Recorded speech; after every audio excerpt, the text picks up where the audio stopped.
Boy, I tell you, the left is exposing themselves unlike I would ever have thought possible. Their arrogance is out of control.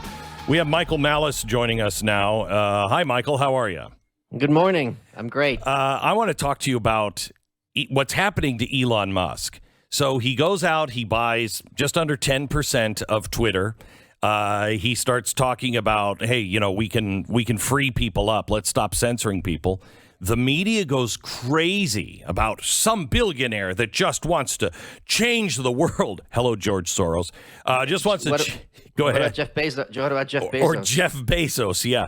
And he's a danger to free speech. That's what they're actually saying. He's a danger to free speech. So yesterday we find out, this is from Charles Gasparino, as Elon Musk offers to buy the rest of Twitter, a legal source tells Fox Business that the SEC and the Justice Department have now launched what is described as a joint investigation into a myriad of Musk regulatory issues, primarily involving Tesla. He is also now not the largest shareholder, because yesterday Vanguard, which is the second in line for the top of the heap for the Great Reset, Vanguard came in and bought up a ton of shares. I mean, what is happening? Oh, and one other thing, the people in Twitter have decided to sue him for violations of not revealing fast enough that he was buying these shares. They are terrified. They should be terrified. You know, I've said several times that they thought that Trump was the river, but he was the dam. What you're seeing is, without President Trump in the White House, the consequences of the benefits of President Trump, which is an understanding of the enemy class and an acknowledgement that people have to go on offense. And sometimes just going on offense simply means disrespect and invading spaces that they have regarded and decreed as sacred. This started back, I can give you an example, when Jack Posobiec and Laura Loomer invaded the stage in New York. People don't even remember this anymore. I think it was Citibank was sponsoring a Julius Caesar play in Central Park, New York City Central Park, where every night President Trump was ritualistically murdered on stage. Right. And when Posobiec and Laura Loomer crashed the stage in front of the audience, this was regarded as heresy and like, how could you do this? How could you interfere with our play where we're murdering the president in Central Park? You people are monsters. So it's really a wonderful thing when spaces that they said, this is our house, we got rid of President Trump from here, we got rid of this person, that person, we silenced the Babylon Bee. Now they're not feeling safe in their space. They're in retreat and they don't know what to do themselves, because for a century, the Republican Party has played defense. And Elon Musk is no Republican. For the first time, people are playing offense and they're losing their minds, because that's not how the game is supposed to go. Correct.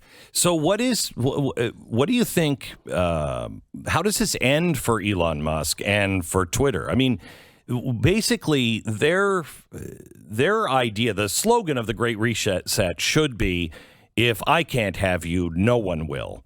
And that's what they're trying to teach Elon. You are not stepping out of that box. We have the financial resources to cripple you, and if that doesn't work, and shame in the public square doesn't work, well, then we have the government as well. Yeah, I've said several times, and I'm sure you agree, Glenn, it's often or almost always preferable when authoritarian regimes have to show their hand. Yes. It's much more expensive for them in every way, especially because moderates who, don't really have a stake in the game and don't care one way or another, or people just apathetic, when they see the heavy hand of government going down and they see things like this happening, it's going to alienate them, be like, wait a minute, these are not nice people, these are nasty, aggressive people. We also saw it a couple months ago when overnight Joe Rogan went from a nasty purveyor of misinformation to a racist. It was an overnight thing. Yeah. And they tried to destroy him that way and it didn't work. And everyone forgot that it didn't work. They tried to get rid of Joe and they had nothing to show for it. So Elon Musk is a very, very bright man. He's a tight cookie. Tough Cookie, excuse me. I'm sure he's had to deal with regulatory nonsense before. I'm sure a lot of people in Washington also quietly have his back. So this is going to be very interesting to see how it unfolds. And Elon's not alone. There's lots of people in his circles, or maybe 2 or 3 degrees removed, people like Peter Thiel, Yeah. who know the nature of the game. People in former San Francisco, people who are now in Austin, who are realizing this is what we're up against, and this is how we're going to play. And I got to tell you, if you're the guy who thinks you're going to put people on Mars, when you play to win. You're not some dilettante. All right, let me switch topics. Let me go to your neighborhood in New York where you used to live, and what happened in your former neighborhood. Yeah, it's been a rough couple of months to get personal, Glenn, because first of all, the city where I was born, Lvov in Ukraine, was being hit by missiles. Then the apartment where I lived in New York for 16 years, I was half a block away from that train station, got shot up. And then the next train stop just yesterday or 2 days ago, or rather, a kid was shot in the street. I've made this point. It was very hard for me to leave New York. I've lived there all my life. I still don't know how to drive. I moved to Austin over the past summer, as many of your listeners know. I don't think people realize just how bad these cities are going to get. And if anyone, because there's no mechanism of turning them around. So if anyone out there, and it's what else is interesting is once you leave these places, I moved to the nation of Texas, looking at this footage, it feels like I'm looking at another country, because that was not the New York I knew. Like obviously 9/11 happened, things like that. But in the sense of, just this carnage and knowing what to do. And I point out the police were pretty much helpless to even catch him. It had to be some random kid on the street. And also he turned himself in. And the other thing that's disturbing, which I wonder if you've touched on elsewhere, is every outlet at first mentioned his race, and then they edited it to remove it, including the New York Post, which is largely right of center. I have no understanding of why this is. Wait, they edited after it ran? Yes. I thought I was hallucinating, and someone showed me the cached footage. The New York Post originally had the identification, which everyone else had, 5'5", black male, 170 pounds, and then it changed to 5'5" male.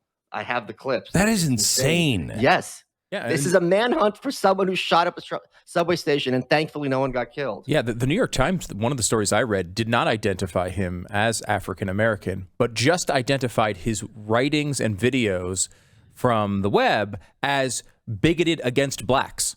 That was it. Yeah. It was just bigoted against blacks, and especially black women. So no mention of all the black nationalist supremacist type of stuff he had all over the place. None of that, and then didn't even identify him as black. So, I mean, if you're reading that, you're thinking for sure this is some white supremacist who's just bigoted against black people.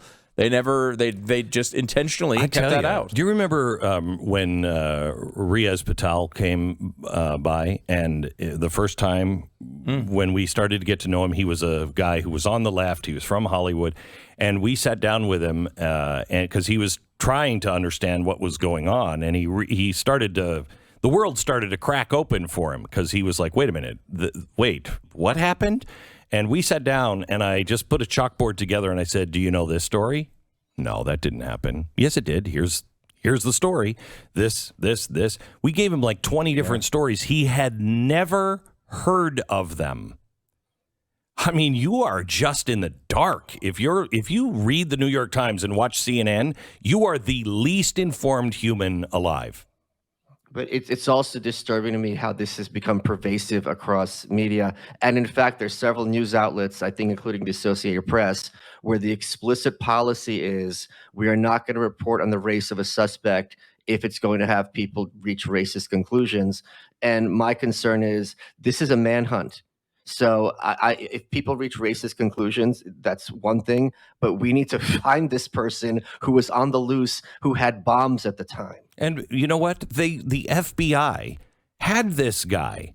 They interviewed him 19 different times. But, they were too busy, I don't know, going woke and looking for white extremists. What do you say? We just look for extremists. Let's look for people that are threatening to kill people online, threatening to kill people in their neighborhoods. Let's look for those people. I don't give a flying crap what their race is. YouTube, all of his videos were up. All of them. Can you imagine, Michael, if you would have said anything like that? you would have been gone immediately and erased from public record. Well, I'm an anarchist, so I've said some pretty bad things. But in all seriousness, how about we just enforce the Second Amendment? Because if there was several honest citizens on that subway station who were packing heat, things would have ended up very, very differently. That subway station, obviously, I'm very familiar with it. I've taken it every day for 15 years. There's only one exit, and it's a major hub. There's 4 train lines that go through there. So this could have been much, much worse, even from the smoke alone. I will tell you, it is phenomenal. It is a miracle that this guy goes in and shoots, 35 times, and no one is killed? I mean, Michael, you've been on that subway. I've been there. Yeah, I mean, that's almost impossible to do. Well, and just you with the smoke inhalation. I mean, he had several bombs and the gum jam and so on and so forth. Yeah, it's a very, very lucky thing, and we're very fortunate. And it's also we're very fortunate that he didn't leave the subway and just start shooting somewhere else. I mean, there's the number of stations out there is just dozens. So this is also very disturbing in terms of other types of terrorism, because he showed very clearly how easy it would be to do something like this. And God help us if someone else gets the same idea. Thank you so much. Do you celebrate Passover? Are you religious at all or believe in God? I'm not religious at all. I'm not an atheist, though. Okay. Are you an agnostic or? No, I'm not a coward. No.